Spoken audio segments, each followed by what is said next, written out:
de la OWASP, ¿sí? La idea de hoy es mostrarlas un poco más prácticas, mostrarlas algunos ejemplos y enunciar las vulnerabilidades de las cuales más se han encontrado acá en las aplicaciones.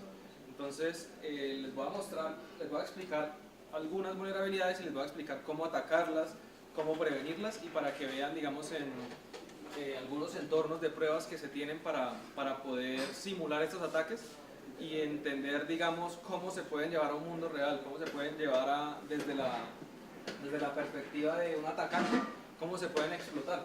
Entonces la primera vulnerabilidad de la que les voy a hablar hoy es una que se llama las inyecciones. Resulta que una aplicación web tiene diferentes puntos de entrada, ¿no? Tenemos formularios, tenemos las cookies, tenemos los parámetros de una request, los headers, tenemos en una aplicación, básicamente hoy en día por las tecnologías hay servicios que la componen, por ejemplo, digamos nuestra aplicación envía, o alguna aplicación de nosotros envía datos y responde y espera datos. Entonces cualquier punto de entrada dentro de una aplicación puede ser un vector de ataque o un problema. Entonces básicamente, ¿qué es una inyección?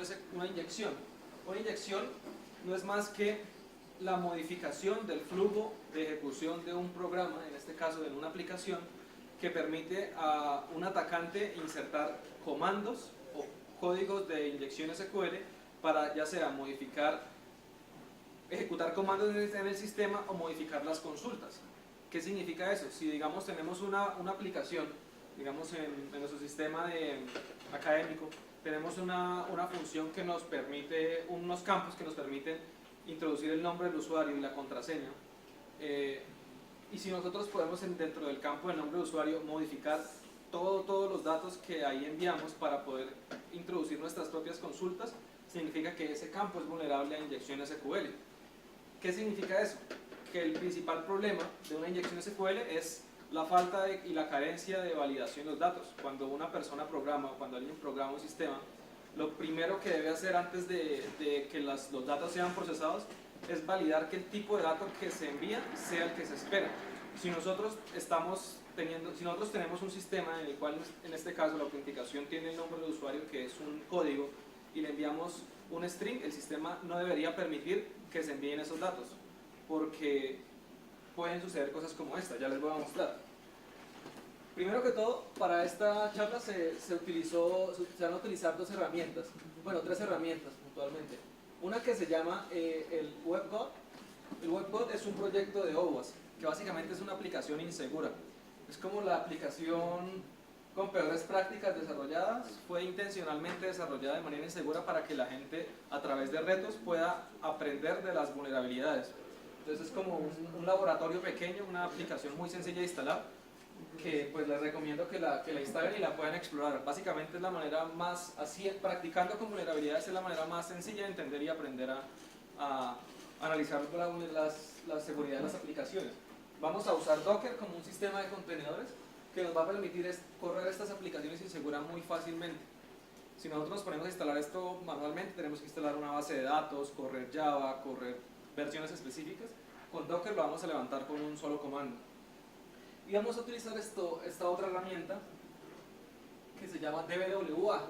DBWA es también otra aplicación insegura que nos muestra diferentes vulnerabilidades web, nos las explica y nos permite con diferentes niveles de dificultad explorar y aprender sobre ellas.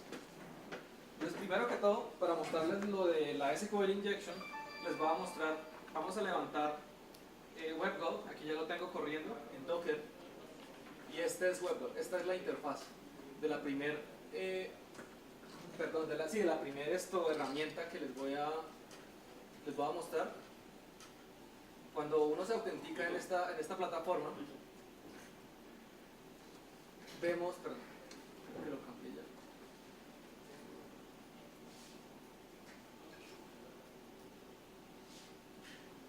Voy a bajarla, ¿no?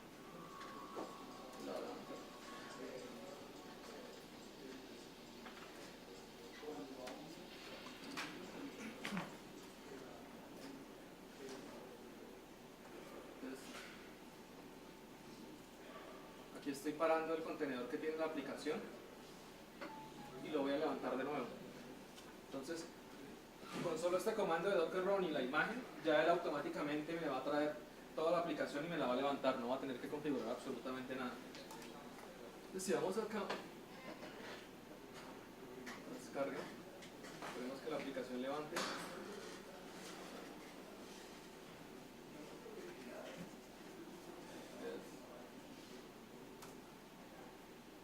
Vamos a ver si funciona acá en el...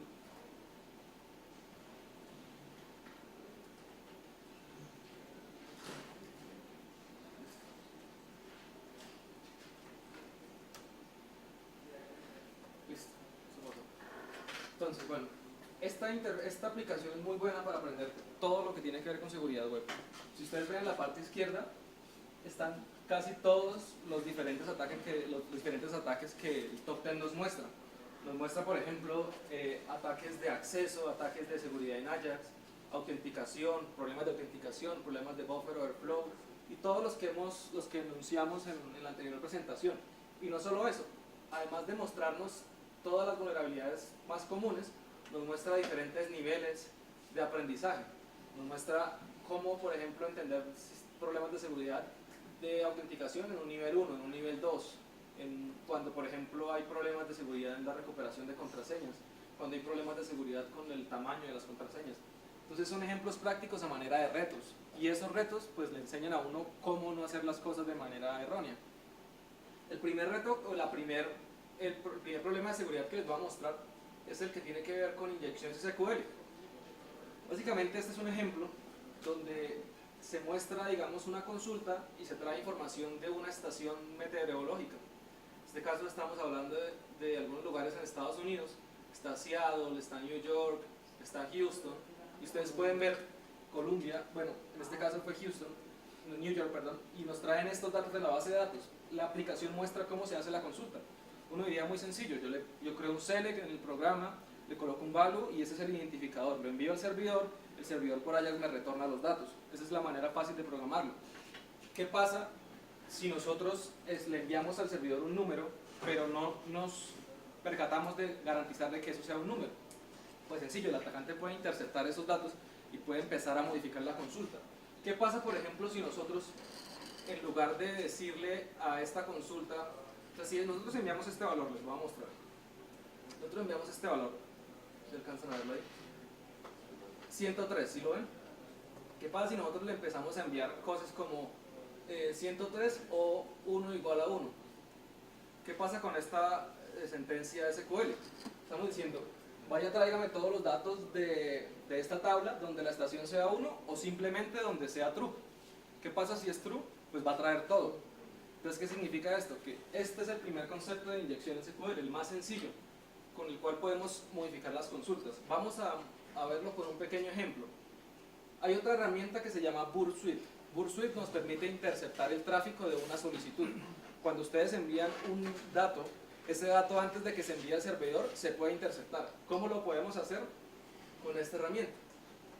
Esta es gratis, ustedes la instalan, dentro de las opciones crean un proxy acá, le dan listo, lo habilitamos, le dan acá interceptar, le damos interceptamos acá, ponemos en el navegador un proxy, le decimos vaya por el proxy,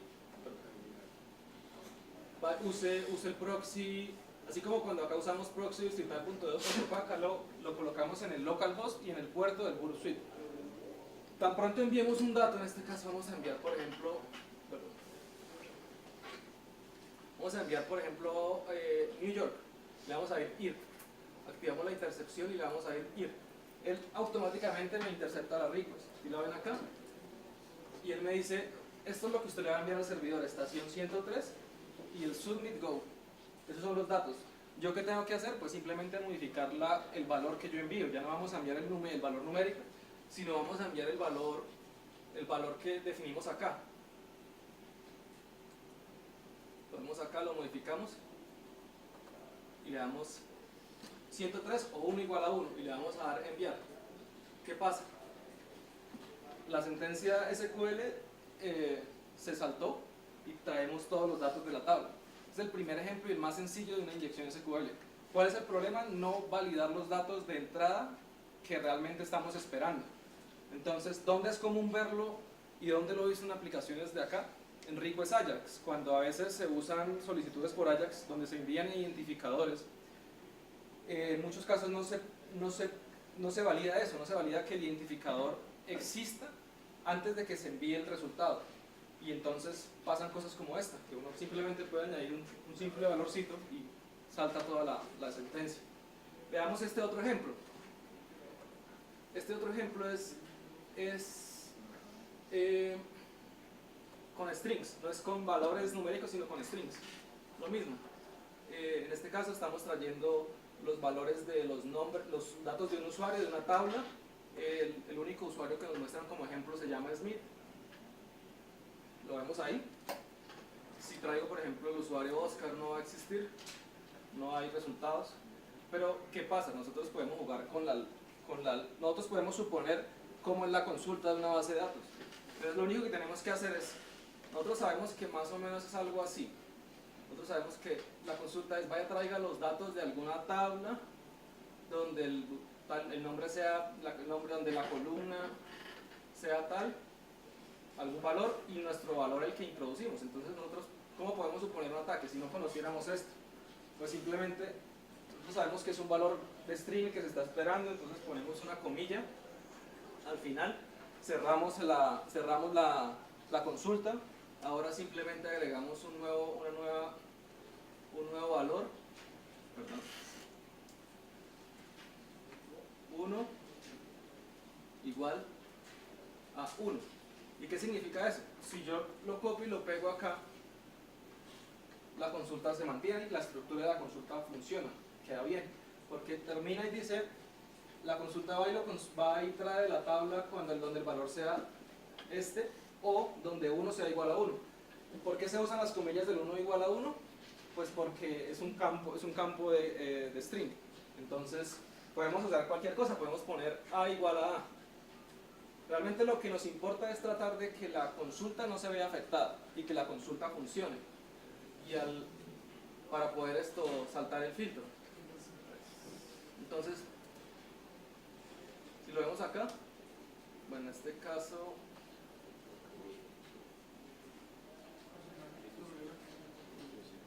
perdón, la puse al final. ¿Sí? Entonces, en este caso la consulta no existía porque tenía dos comillas, entonces retornó un error, pero aquí la salté y efectivamente me trajo todos los datos.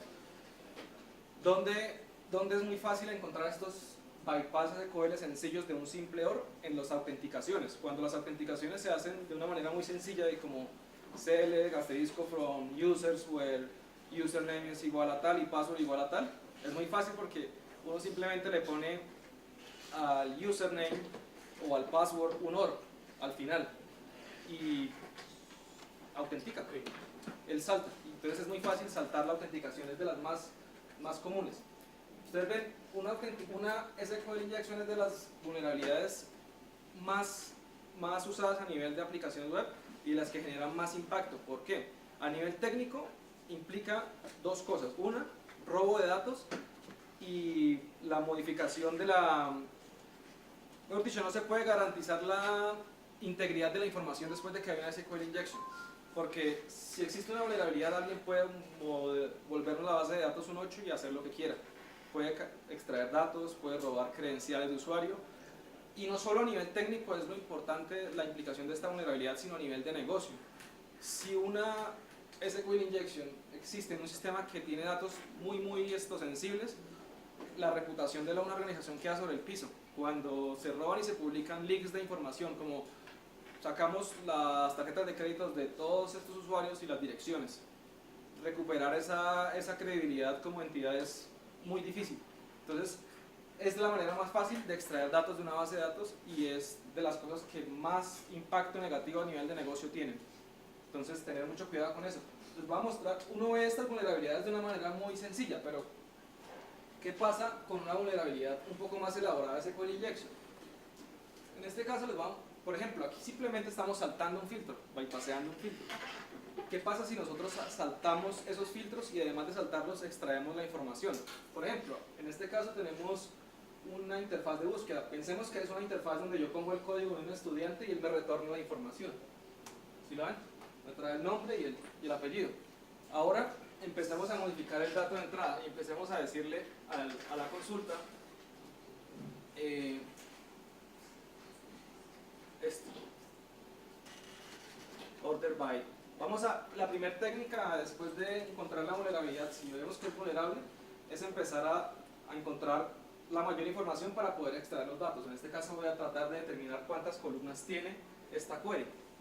Le digo vaya tráigamelo ordénemelo por una columna, en este caso, por la columna 1 en este caso, por la 2, por la 3, ya no hay más. ¿Qué significa? Que solamente hay dos columnas que se están trayendo. Entonces luego hace uno un union para ver dónde se están imprimiendo los valores de esas cada columna. Entonces en este caso la columna 1, la columna 2. Y vamos a, yo tengo acá guardados los ejemplos de las queries que usé. Vamos a empezar a traer la información de las tablas. Los mismos motores de bases de datos tienen descritos las tablas y los nombres que las conforman dentro del mismo motor en otras tablas. Por ejemplo, MySQL tiene una tabla que se llama MySQL y ahí está la información de las tablas, las bases de datos que están creadas. ¿Qué pasa si yo empiezo, por ejemplo, a poner esta query? Yo ya las tengo elaboradas para que no tengamos problema. Esta query le estoy diciendo vaya traiga donde está el valor table schema, donde estaba el 1, vaya traiga el table schema, el usuario, desde la información desde la tabla information schema.tables. Entonces él me va a decir, aquí estoy trayendo el nombre de los esquemas. Con esta consulta estoy diciéndole a la base de datos, dígame cuáles son los esquemas que tiene. Me dice, tengo el information schema, tengo el esquema de WA, el esquema MySQL y el esquema performance schema. Estos son esquemas por defecto que tiene MySQL. Y esto, el único diferente es de WA. Entonces yo como atacante digo, no, yo sé que en la base de datos de WA hay algo. Entonces creo la nueva consulta. Le digo, vaya tráigame los nombres de las tablas de esta base de datos que se llama information schema.tables en esa tabla, donde el esquema sea de WA. Por eso voy a traer el nombre de las tablas. Entonces tengo dos tablas, guestbooks y users. ¿Sí? Ahora le digo al sistema, tráigame los nombres de las columnas donde ese es el esquema y donde esa es la tabla. Entonces me va a decir, bueno, yo tengo estas columnas en esta tabla, entonces yo sé que la tabla de usuarios tiene el nombre first name y tiene la columna password. Entonces yo ya puedo hacer una consulta directa, le puedo decir al sistema, tráigame el nombre de usuario y la contraseña. Yo le digo, tráigame el first name, el password, from DBWA users, donde true, o sea, tráigamelos todos. Y miren lo que se puede hacer con una inyección SQL. Traigo el nombre de usuario, la contraseña, el nombre de usuario, la contraseña. No, que la contraseña está encriptada en MD5.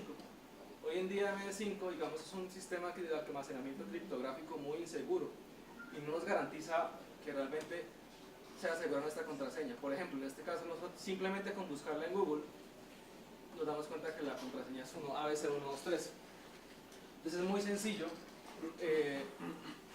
explotar esas vulnerabilidades SQL. ¿Qué hace un atacante a nivel, digamos, más automatizado? Un atacante que le cuesta, les voy a mostrar un atacante cuánto se demora en extraer una base de datos con una SQL injection.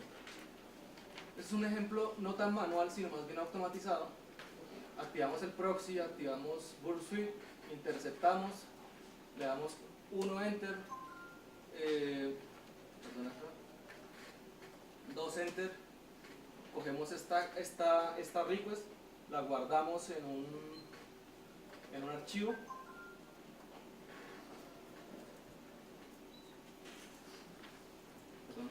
injection.sql, la guardamos en el escritorio. Vamos al escritorio sencillo, acá.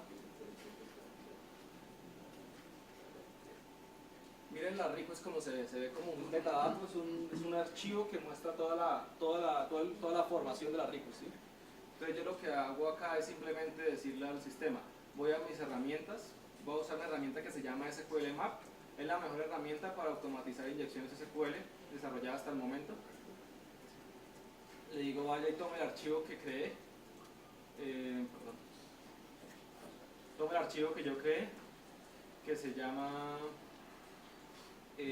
inyección. Por favor, muéstreme datos, muéstreme lo que usted está haciendo en este caso y le doy enter. Automáticamente la herramienta va a probar muchísimos datos. No. Antes, más rápido de lo que yo lo puedo hacer. Entonces va a empezar a probar toda la información.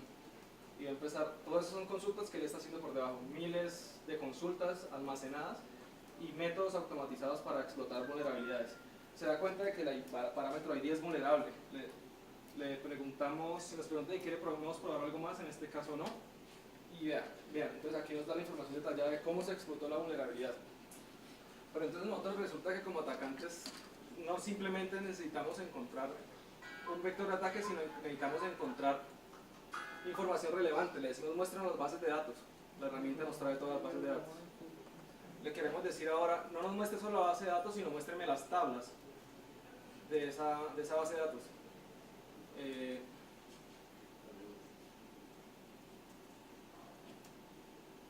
Nos trae las tablas. Ahora yo le quiero decir, no solo tráigame las tablas, sino muéstrame todos los valores de esa tabla que tenga usted ahí. Nos pregunta la herramienta, estos son hashes, ¿quiere que se los ayude a craquear? Sí. Y automáticamente, mire,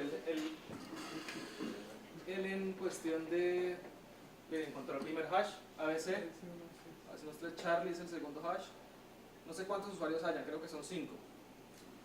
3, let me in es el siguiente password, el siguiente password es password, el siguiente password, pues ya viene es este. Y vean, nos da el dump automático de toda la tabla de usuarios con las contraseñas en texto plano.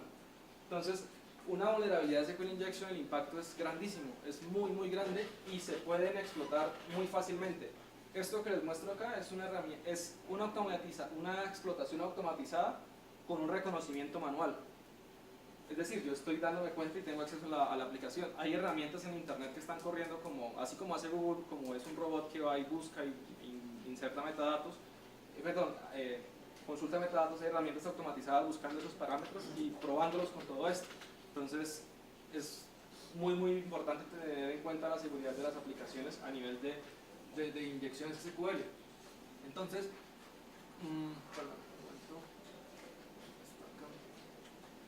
¿cómo se puede prevenir? Lo primero y lo más importante en todas estas vulnerabilidades web es ser consciente de que existen y ser consciente de lo que implica no prevenirlas. O sea, si nosotros sabemos que existen, sabemos que por ahí nos pueden atacar y pueden ser un punto de entrada a nuestro sistema. Esa es la primera forma de prevenirla, ser consciente de esto. Ser conscientes a la hora de escribir un programa, de no dejar que los parámetros se puedan modificar. Ser conscientes de usar herramientas de filtrado. Entonces, cada framework tiene sus herramientas de filtrado. No es conveniente hoy en día, con la tecnología y con los niveles de abstracción que tenemos en todos los frameworks, ponernos a escribir queries manuales. Hoy en día existen ORMs y dentro de los frameworks que se usan actualmente para el desarrollo web, por ejemplo, los que usan arquitecturas MVC, ellos tienen los conceptos que usan para, cada framework MVC tiene un ORM y uno simplemente tiene que describir la estructura de datos en un esquema. Luego para acceder a ella puede acceder a través de objetos. Y casi que todas las relaciones que mantienen los sistemas o los ORMs hoy en día alcanzan para construir lo que uno quiere. Entonces la invitación es, si realmente nosotros necesitamos escribir consultas propias, tenemos que sentarnos a pensar si realmente son necesarias, porque las herramientas que los ORM nos dan y las relaciones, y si los modelos están bien construidos, alcanzan para eso. Entonces, antes de escribir una consulta a mano, tener en cuenta que esto puede pasar. Y antes de dejar un formulario con una simple validación en jQuery, tener en cuenta que existen herramientas como Bursuit, que después de enviar el jQuery, la validación de frontend, esto se puede interceptar. Entonces, esa es la invitación con respecto a la SQL Injection. La siguiente inyección que les voy a mostrar es una que se llama el CSRF. El CSRF es básicamente consiste en una vulnerabilidad de request a través de sitios cruzados. Existen diferentes acciones que uno ejecuta en una aplicación. Por ejemplo, yo entro a mi sistema de académico y puedo ver las notas. Yo voy, le doy clic en el menú y veo mis notas, puedo ver mi información básica, puedo ver la información, digamos, básica me refiero a la información de la dirección, el teléfono, toda la información de contacto. Existen diferentes acciones en el sitio que se pueden hacer en la aplicación. A través de CSRF, básicamente lo que se puede hacer es ejecutar acciones sin que el usuario se dé cuenta, porque la aplicación no controla el nivel de acceso a esos recursos, a esas acciones. Por ejemplo, yo podría pensar en una aplicación, en una vulnerabilidad CSRF para un docente en la universidad, si yo simplemente con enviarle una página o un link, él me cambia una nota. Yo podría pensar en una vulnerabilidad CSRF si, por ejemplo, yo tengo que registrar mi correo electrónico y yo le envío a la persona un email, él lo abre y con solo abrirlo yo le actualizo el correo electrónico en la aplicación. ¿Cómo funciona eso? Con la carencia del control en los parámetros que se envían. Les voy a mostrar un ejemplo. El ejemplo más sencillo lo vemos en esta aplicación, en el DBWA, y es este. Existe esta acción, perdón, voy a desactivar la intercepción de esto acá. Existe esta acción y este formulario nos permite cambiar una contraseña. La contraseña actual es password y voy a cambiarla. Bueno, voy a mostrarles que la contraseña actual es password. Entonces voy a escribirla acá, password, la copio, acorto, perdón, la pego y entré al sistema, ¿sí? Cuando entre acá voy a ir al CSRF y voy a crear un nuevo password. Le voy a colocar 1, 2, 3, 4, 5, 6. 1, 2, 3, 4, 5, 6. Listo, el password se cambió. Si yo cierro y admin y pego password, pues ya no va a funcionar, ¿no? Error. Admin 1, 2, 3, 4, 5, 6. ¿Listo? Y de nuevo voy acá. CSRF, voy a ponerla acá. Voy a actualizarla de nuevo por el mismo password 1, 2, 3, 4, 5, 6 para mostrarles el error. Vean el error que pasa acá. Este formulario se envía por GET y las variables del cambio de la contraseña se envían por allí. Entonces, new password 1, 2, 3, 4, 5, 6 y password confirmation 1, 2, 3, 4, 5, 6. ¿Qué significa? Que si esta persona tiene esta aplicación abierta y yo le envío una página web donde, digamos, le digo, vaya tráigame una imagen y la imagen sea esta, ¿qué significa? Que él indirectamente, al entrar a esa otra página, al intentar traer la imagen con esta URL, no está trayendo la imagen, sino está ejecutando esta acción. Entonces voy a mostrarles este ejemplo. Voy a abrir un archivo de texto y voy a escribir una estructura que se llame, bueno, una imagen, src, le voy a poner la ruta, pero en este caso la ruta que voy a usar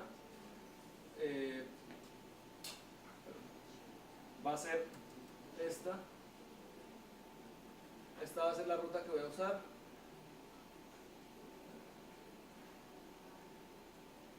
Y no lo voy a poner esto como 1, 2, 3, 4, 5, sino lo voy a poner como prueba. ¿Sí? Prueba, lo guardo como csrf.html y listo. Esto es un archivo de texto, perdón, un archivo HTML que me va a intentar cargar una imagen. Si yo le envío en un correo HTML va a cargar. Si yo le envío un link a través de Facebook a la persona, lo va a abrir. Entonces, ¿qué tengo que hacer? Simplemente le envío y esa persona lo abre. Perdón, lo abre en el navegador. Acá está, espérenme acá un momento. Lo abre en el navegador. ¿En dónde está? CSRF.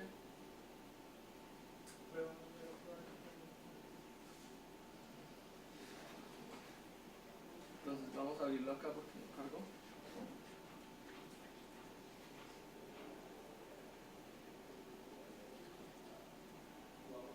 Listo. ¿Lo ven? Una imagen vacía.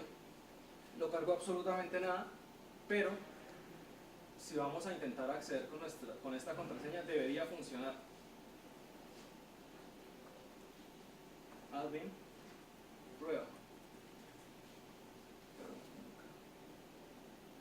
la puse mal.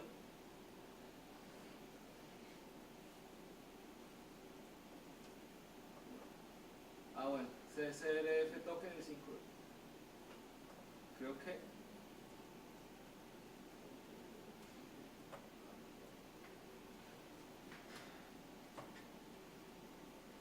3, 4, 5, 6. no.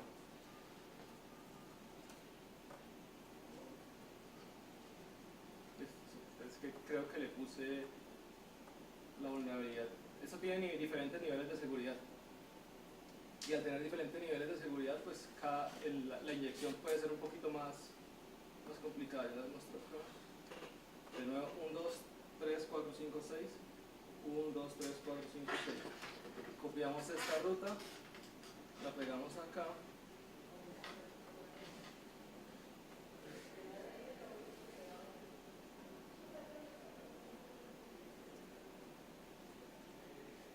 Listo. Y en este caso vamos a colocar otra prueba. La cargamos acá. De nuevo, probamos si funciona. Sí, prueba. Entonces, creo que lo ven acá. Si funcionó la inyección. Es prueba, la copio, corto, admin y la pego. ¿Sí lo ven ahí? La inyección, se cambió la contraseña y se cruzó la request. Entonces, ¿qué significa? ¿Qué pasa con esta vulnerabilidad? Que la vulnerabilidad está en generar las acciones basadas en los parámetros. Y no solo eso, sino en no usar tokens de seguridad. Hay algo que se llaman los tokens CSRF. Los tokens CSRF son campos ocultos en los formularios que se generan dinámicamente. Entonces, digamos, si yo envío este formulario, por debajo hay un token. Es muy similar a los CAPTCHA. Digamos, yo genero el token, que es un código, envío el formulario y ese token se valida del otro lado. Entonces, si alguien simplemente me envía un link para cambiar esa información, yo le doy clic, pero si no tengo el token CSRF no puedo ejecutar ese problema de seguridad. Esos son, pues, dos de los problemas de seguridad que les quería comentar. Hay otro que les quería mostrar y son los problemas a nivel de autenticación. Para eso les voy a mostrar un ejemplo muy sencillo, y es los problemas de carencia a nivel de autenticación vienen básicamente en los controles con los recursos que uno tiene para validar ese login o esa cuenta. ¿Qué es lo que usamos nosotros en los navegadores? Cookies. ¿Qué usamos en los navegadores para validar las cuentas? Una sesión que nos identifique un tiempo de vida de esa sesión y a qué recurso está asociado. En la base de datos tenemos el nombre de la cookie y tenemos un tiempo de esa cookie, y por ejemplo en este caso les voy a mostrar un problema muy grave, y es que mucha gente lleva los parámetros de las sesiones no en cookies, sino las lleva en los posts o en los get. Entonces es un problema grave porque si yo simplemente modifico un post o un get, yo puedo básicamente saltar toda la restricción de la autenticación. Veamos este ejemplo. En este caso, la herramienta nos dice que el usuario Jane tiene el password Tarzan, le doy enter, y si yo le doy acá el TAN1, que es el que me pide un valor, me funciona, ¿sí? Y estoy autenticado como Jane. ¿Qué pasa si yo le doy Jane y le doy Tarzan acá y modifico la request?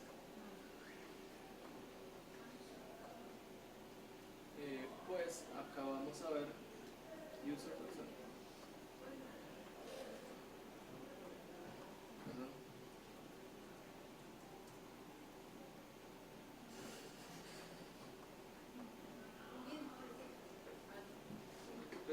Va a reiniciarlo acá.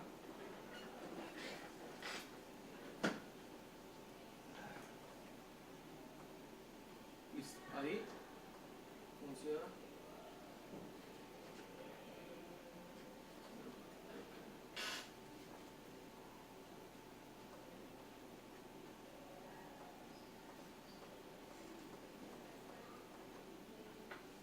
Aquí está Jane Tarzan. Le doy siguiente.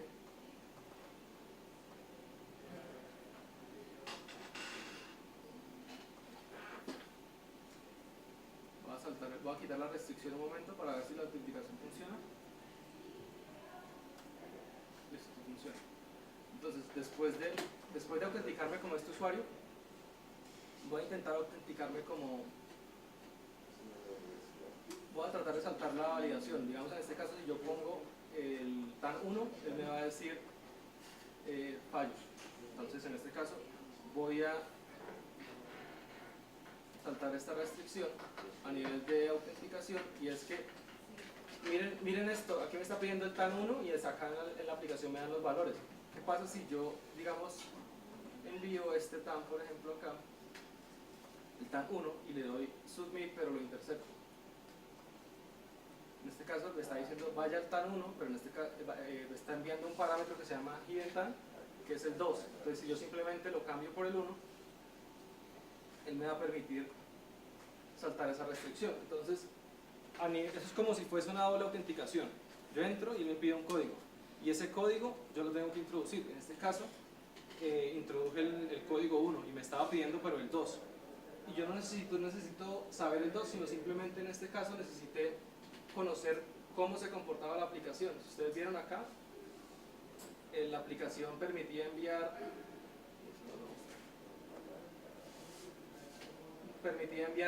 un parámetro que es el hidden TAN, y yo les muestro acá que se ve más fácil.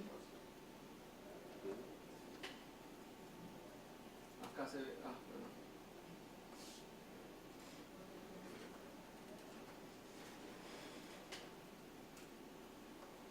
Pasa lo mismo. Pasa lo mismo acá. Acá con la herramienta de Firebird podemos ver que en el formulario él envía un campo que se llama hidden TAN, que es como el parámetro de la autenticación que él me pide. ¿Sí?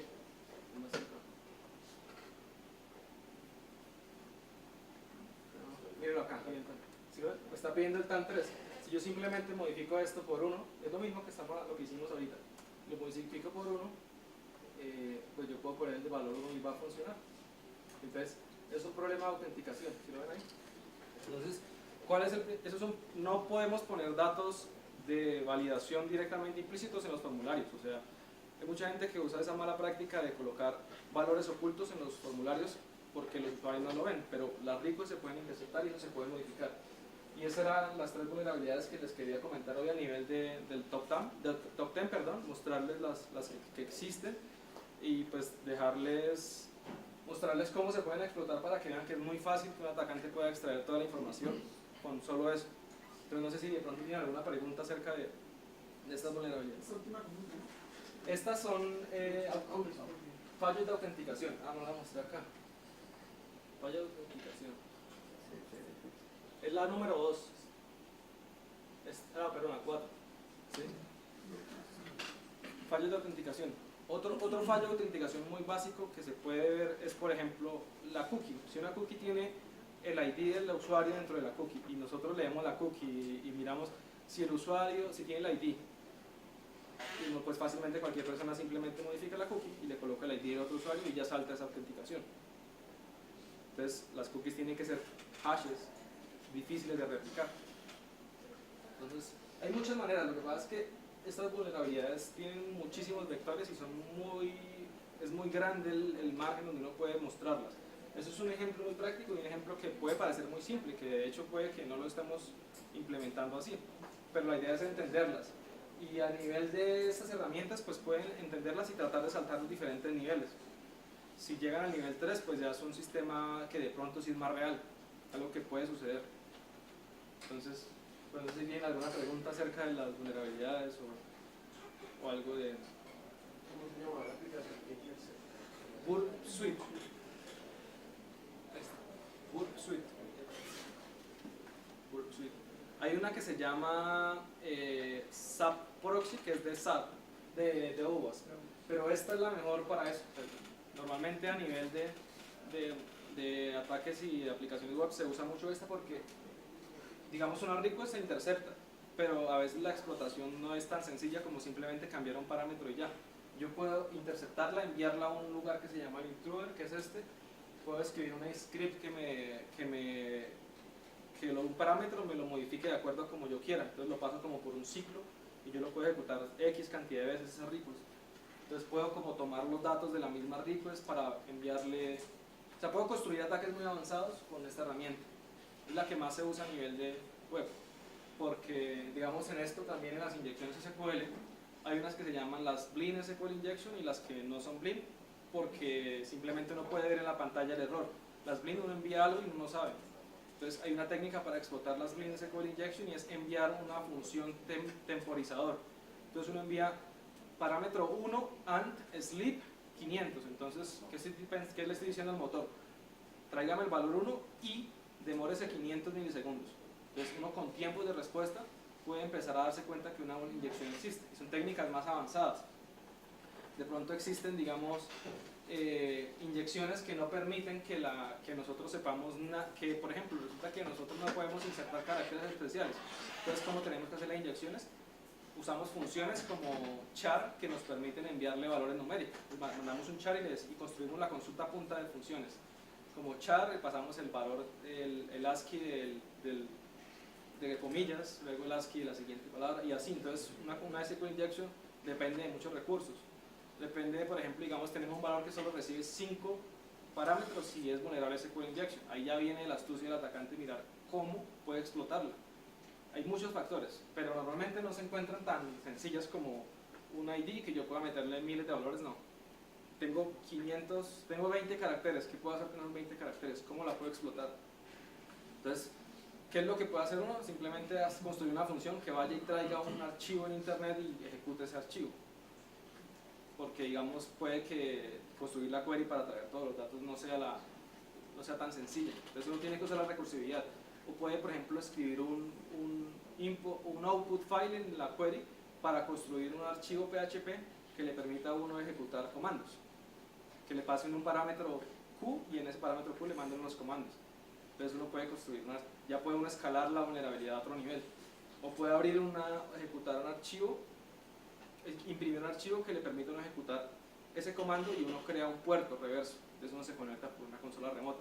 Entonces hay muchísimas herramientas para explotar las vulnerabilidades y el peor escenario es que nos roben los datos, pero ese es el mejor de hecho. El peor es que a través de una vulnerabilidad de estas puedan acceder a toda la infraestructura y toda la información que tenemos en nuestra organización. Entonces es muy importante codear las aplicaciones bien, no dejar que esto pase, no dejar que algo llegue a ese nivel. Entonces, para eso. Una pregunta ahí, antes de empezar. En el caso de uno, por ejemplo, el bebé, toda una página en un iframe y controlarlo desde el DOM al iframe, uno podría realizar esas acciones también. O sea, realizar un script que controle la página que está dentro del iframe y realizar acciones en esa página. Si no tiene las cabeceras apropiadas la petición. Lo que pasa es que, bueno, eso no lo toqué tan a profundidad en la anterior charla, pero eso viene de algo que se llama la arquitectura de la seguridad de un navegador. Y es que hay como ciertas políticas de seguridad definidas a nivel de los browsers, de cómo funcionan. Y una de las políticas es que yo no puedo acceder a los recursos directamente de un frame diferente al cual estoy yo cargando. O sea, hay algo que se llama un recurso que es un identificador, la URL. Yo no puedo acceder a modificar los recursos de un frame ni de un tab diferente. Imagínense que yo desde el tab de Facebook pudiera modificar otro tab que tengo en el navegador. Es un problema de seguridad. El navegador por defecto restringe y tiene esa política. Lo mismo pasa con los frames. Un frame es independiente del otro, entonces yo no puedo modificar. Yo lo más que puedo hacer es modificar el elemento iframe dentro de la misma. O sea, yo tengo visibilidad desde mi página del iframe, pero no de los elementos internos, por seguridad. El navegador lo restringe, entonces no se podría. ¿Qué algoritmos de descifrado podrían ser, digamos?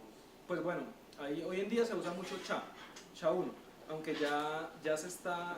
¿Qué es lo que pasa con un algoritmo de cifrado? Todo algoritmo de cifrado tiene una vida útil y depende del tiempo que la capacidad computacional existente logre en romperlo. ¿Cuándo un algoritmo empieza a ser débil? Cuando ya existen colisiones. ¿Qué es una colisión? Cuando yo cojo, digamos, tengo mi contraseña y este es el MD5 de mi contraseña y yo generé ese hash, pero si yo lo puedo generar de otra manera, el mismo hash lo estoy colisionando. ¿Qué pasa con MD5? Ya hay muchas colisiones. ¿Qué pasa con SHA-1? Ya se empezaron a ver noticias de las primeras colisiones. Lo que les puedo decir ahorita es, podemos seguir usando SHA-1, pero es muy probable que en algunos años ya empecemos a tener que cambiarlo. Entonces, es como lo más estándar y seguro que se puede usar a nivel de passwords hoy en día. Se pueden usar más cosas, pero ya implican más costo a nivel de tiempo computacional, a nivel de la gestión de todos esos valores tan grandes, hashes más grandes. Siempre se han utilizado 32 bits para almacenar hashes a nivel de contraseñas, por los tiempos y por lo que implica. No construir nunca un hash propio. Entonces, o sea, no querer hacer criptografía hoy en día tan... De hecho, no tiene sentido ponernos a escribir un hash propio para almacenar una contraseña, porque lo más probable es que dejemos eso inseguro. Lo más... ¿Ya con M5 se puede? Sí, pues se puede fusionar, pero ahí lo importante es como el estándar es el length, son 32 bits que se están usando hoy en día como estándar para las contraseñas. Más Es extraño porque primero le hace el MD5 y luego el SHA, o sea, no está haciendo mucho realmente. Hubiera sido mejor que el que tenga más entropía, ya lo así, sea el primero que sea así como al revés. Pues ahí lo que importa es el que capsula, lo importante es el SHA. Ahí desde que se usa el SHA ya no hay problema. Igual se pueden usar diferentes son como diferentes encoders. Se puede como codear diferentemente el hash. Le puede poner 10 MD5, 10 SHA, pero pues esto le genera también más costo a nivel de la función y la autenticación. Y hay una vulnerabilidad muy avanzada que se llaman los tiempos de respuesta a nivel de la autenticación. Hoy en día, por ejemplo, los atacantes usan algo que se llama enumeración de cuentas. Entonces, digamos, por ejemplo, acá todas las cuentas son numéricas. Yo puedo hacer un algoritmo que desde el 1 hasta el 999.999 me pruebe si existe. ¿Cómo hago? Yo simplemente creo un script que vaya y me autentique en Condor. En este caso ya pues la contraseña no está fácil automatizarlo por el captcha. Pero yo puedo ir y decirle vaya y pruébeme con esta contraseña. Si la contraseña es errónea, pero el tiempo de respuesta oscila entre 500 milisegundos y 1000 milisegundos y un segundo, esa cuenta existe. Entonces yo puedo hacer una distribución y un modelo para ver qué usuarios existen. Esos son tiempos de respuesta. Entonces, añadirle mucha complejidad al cálculo de los hashes implica que me está dando más herramientas para poder, a través de tiempo, determinar si una cuenta existe o no. Y esas son herramientas que se usan avanzadas para enumerar cuentas. Entonces, tenerlo presente. ¿Qué otra pregunta? ¿Bien? Bueno, entonces era eso, la charla de seguridad. Vamos a hacer algunas más específicas de Go y de Angular, de pronto como más recomendaciones, ¿sí?